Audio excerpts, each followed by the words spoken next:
Shalom, queridos, dando sequência aos nossos vídeos, tá bom?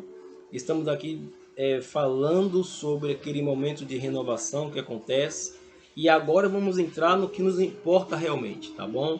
Mas antes, se você gostar, curta, compartilhe, comente e ative o nosso sininho. Sempre estarei colocando vídeos interessantes para fortalecer o nosso canal, tá bom, queridos?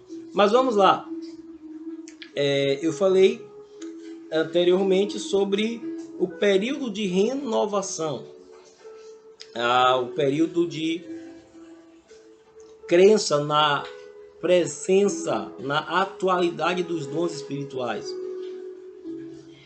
Isso aconteceu entre protestantes, evangélicos e posteriormente entre os católicos também, com o movimento carismático de renovação. Então, esse inicialmente acontece esse movimento de aquecimento, de evangelismo, só que pouco a pouco a igreja ela vai começando a perder a sua identidade com as escrituras. Até então, independente de eu discordar ou concordar com qualquer interpretação, os cristãos partiam do prisma da interpretação bíblica, né, do solas escrituras, cada qual respeitando a sua linha doutrinária, mas partia desse princípio. Mas pouco a pouco começou a se infiltrar dentro das igrejas, inicialmente os testemunhos dos ex. Ex o que, pastor? Os ex tudo, né? Ex-feiticeiro, ex-bruxo, ex-alcoólatra, ex-satanista e assim sucessivamente. Começou a entrar na igreja, ex um bocado de coisa. E o que essas pessoas narravam em seus sermões, muitas vezes eram tidas como verdades e muitas vezes não se era nem discutido, né? E pouco a pouco algumas dessas supostas verdades começaram a ser aceitas mais do que a própria escritura sagrada em alguns arraiais, né? E infelizmente essas supostas verdades eram narradas e entre essas supostas verdades começou a se descobrir que tinha muita mentira lá dentro. Só que infelizmente nesse período, queridos, passaram a substituir a Bíblia Sagrada pelas experiências pessoais, tá bom? Então, eu vou narrar algumas coisas aqui, repito, não vou citar nome de ninguém, não é nossa intenção aqui difamar, ofender nenhum líder religioso, mas precisamos ficar atentos e o meu objetivo é facilitar a informação, simplificar a informação. Tem até um vídeo no nosso canal que eu falo, cuidado com as mentiras bem contadas, né? Porque mentiras bem contadas são apenas mentiras, elas nunca vão ser verdade. E isso passou a acontecer. Por exemplo, tem uma artista aí famosa, eu não vou citar o nome, é óbvio, não quero me comprometer, mas eu nunca vi alguém para ter tanto pacto com o diabo como essa artista. Porque sempre aparece alguém no meio evangélico dizendo que foi ex-bruxo e que fez o pacto da artista fulana de tal com o diabo. Gente, fala sério, vamos ser coerentes, né? E um dos pioneiros nessa tese, e para vocês verem como uma coisa é séria, conta um testemunho mirabolante, um testemunho emocionante, e que na época em que eu ouvi esse testemunho eu ainda era adolescente e ficava impactado com aquilo. Para vocês terem noção um pouco do testemunho desse líder religioso, não vou citar o nome nem o ministério, ele chega a dizer o seguinte, que ele foi o pacto dessa artista, né, do sexo feminino com o diabo, que ele era um bruxo tão poderoso que ele pensava e o diabo já fazia as coisas para ele, né? E além disso, ele narra que fez o pacto dessa artista com o diabo e no processo de conversão para sair do local que ele estava até a igreja, ele sofreu um bocado de acidente e nesse inteirinho de acidentes, lá no final ele encontra um testemunho de uma ex-bruxa lá que dá o testemunho e que ele se converte e aceita Jesus. Gente, para o cristão evangélico na época era algo emocionante. Aí anos mais tarde eu vejo uma entrevista deste mesmo senhor E aí alguém pergunta para ele, o senhor fez o pacto da artista fulano de tal com o diabo? E ele diz assim, ah não, eu nunca fiz isso. Mas o senhor já falou sobre isso? Não, eu nunca falei sobre isso. Espera aí. Quer dizer, expõe pessoas e mente descaradamente, sabe? Isso é lamentável. E são esses testemunhos que é usado como critério hoje de verdade, sabe? É lamentável. Outros lá que dizem que chegava no céu e tinha cabelos de ouro no céu, e que o anjo estava lá para medir com fita métrica o cabelo da irmã, porque se não tivesse na medida correta a irmã ia para o inferno. Gente, essas coisas nem de longe chega perto da Bíblia, mas é divulgado entre os cristãos no mundo e muitos tentam como verdade. A própria escatologia bíblica tem sofrido com ex-testemunhos. E eu falo ex-testemunhos literalmente, porque tem líderes que contavam coisas no passado que hoje falam totalmente diferente daquilo que falaram antes. Como podemos dar crédito a essas coisas? Essa é a minha indagação. Pense, imagina aí um ex-bruxo, um ex-feiticeiro, um ex-satanista. Só de satanismo, por exemplo, eu vou me basear em ex-satanistas, e não temos um só, temos vários. Ou pessoas que afirmam ser ex-satanistas, porque até então não há nada que prove que era, né?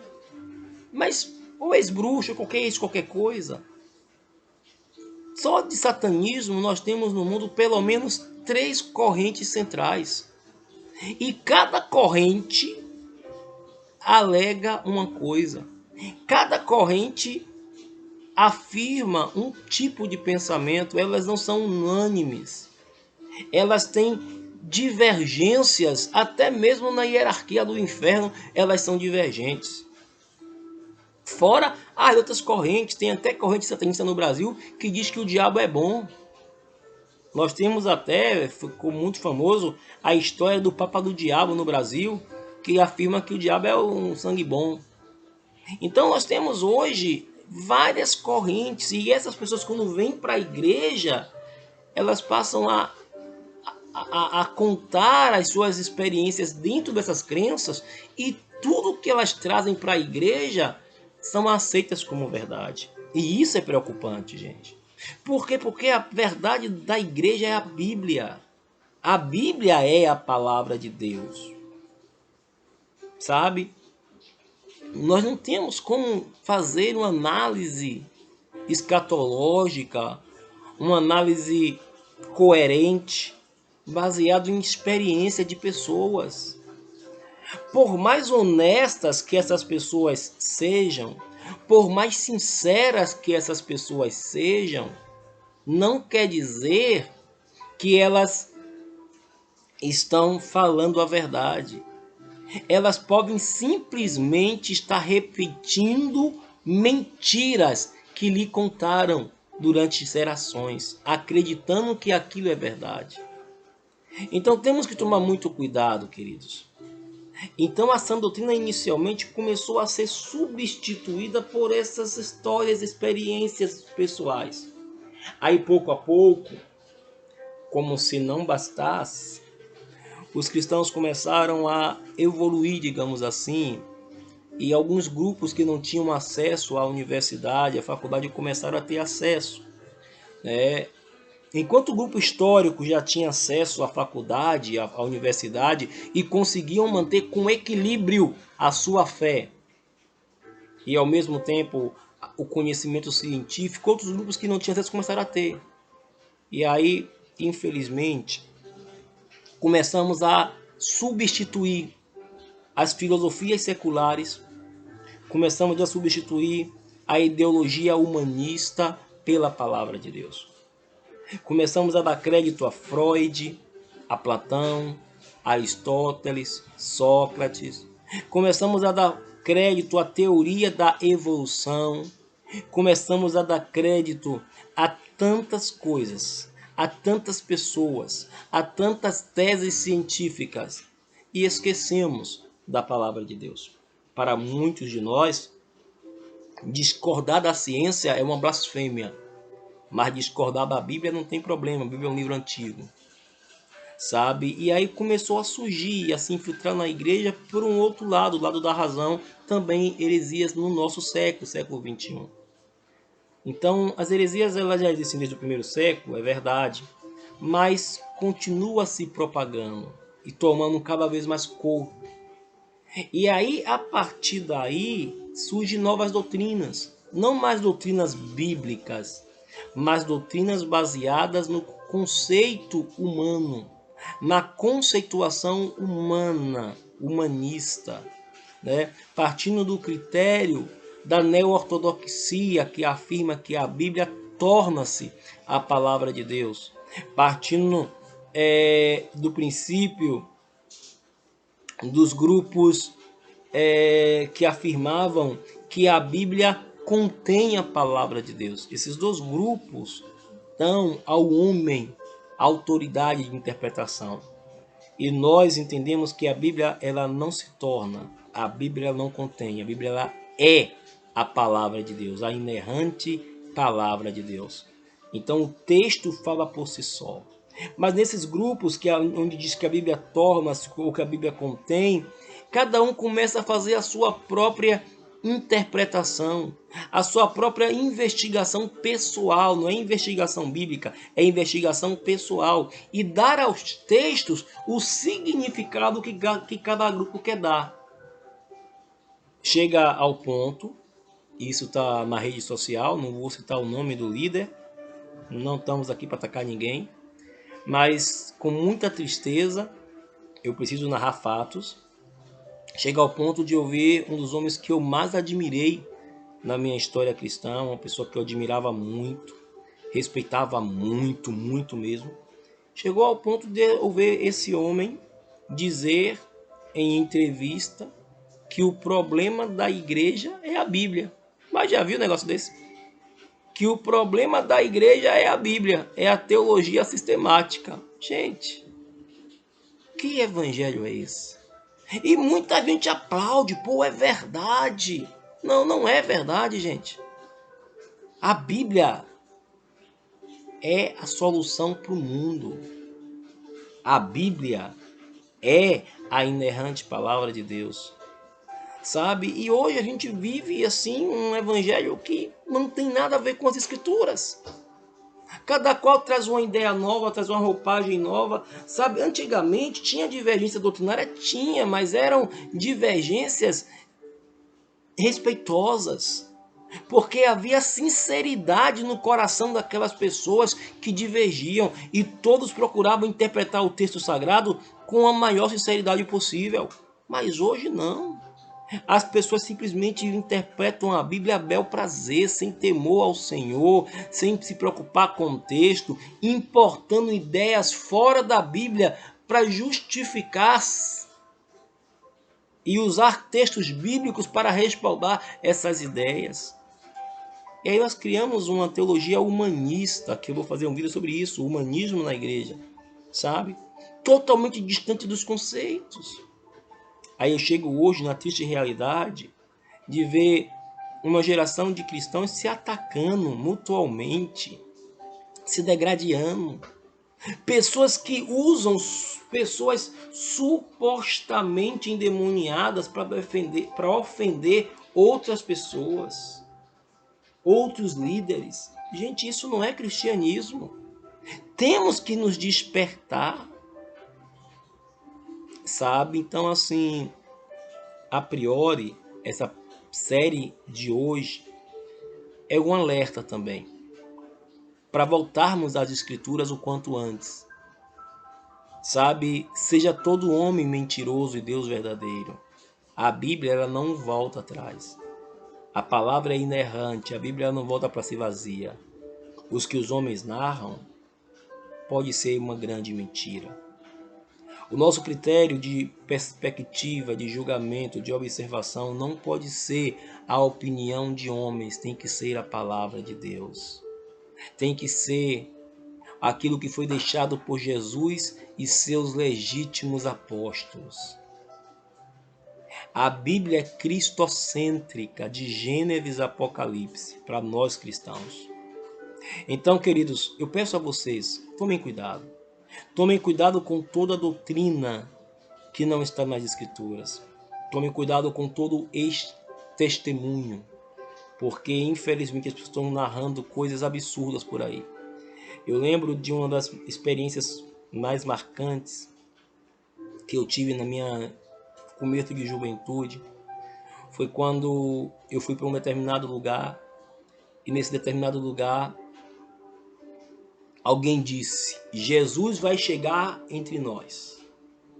E começaram a tocar uma música que mexe com as emoções das pessoas. Começaram a falar suavemente, tocar de repente um hino triunfal.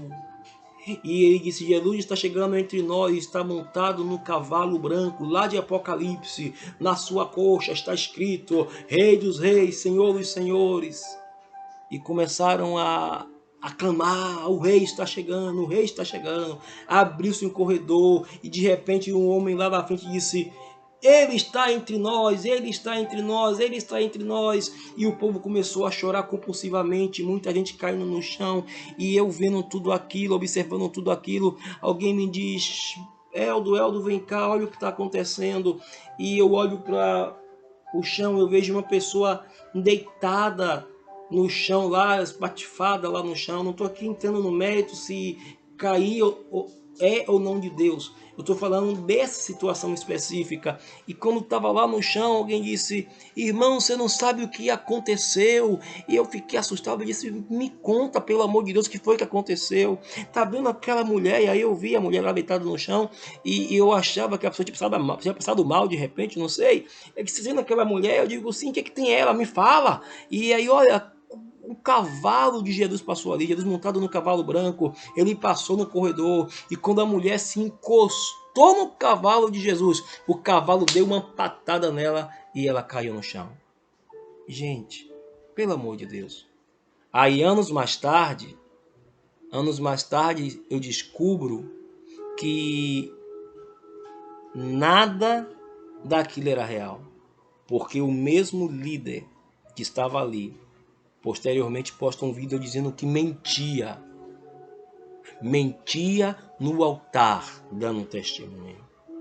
Sabe, fique atento. Eu não estou aqui contra a manifestação do Espírito Santo. Pelo contrário, quem me conhece sabe. Mas nós não podemos, queridos, trocar as Escrituras por nenhuma experiência. Lutero já disse: toda doutrina deve ser rejeitada se não tiver nas Escrituras, ainda que faça chover milagres. Pensa nisso, reflita sobre isso. Substituíram a sã doutrina por coisas banais. Substituíram a sã doutrina por filosofias humanas, ideologias humanas ou experiências místicas. Não importa se está num polo ou se no outro. Sola graça, sola Deus ou a Deus toda a glória, só Cristo, somente a fé e somente as Escrituras. Pense nisso. Deus abençoe a todos. Não esqueça, se gostar dessa série de mensagens, coloca lá o seu nome no nosso canal, se inscreva, curta, comente. Deixando claro, são sínteses. Eu não estou aqui detalhando ponto por ponto. Eu estou aqui apenas facilitando a informação, tá bom? Deus abençoe a todos e até a próxima, se Deus quiser.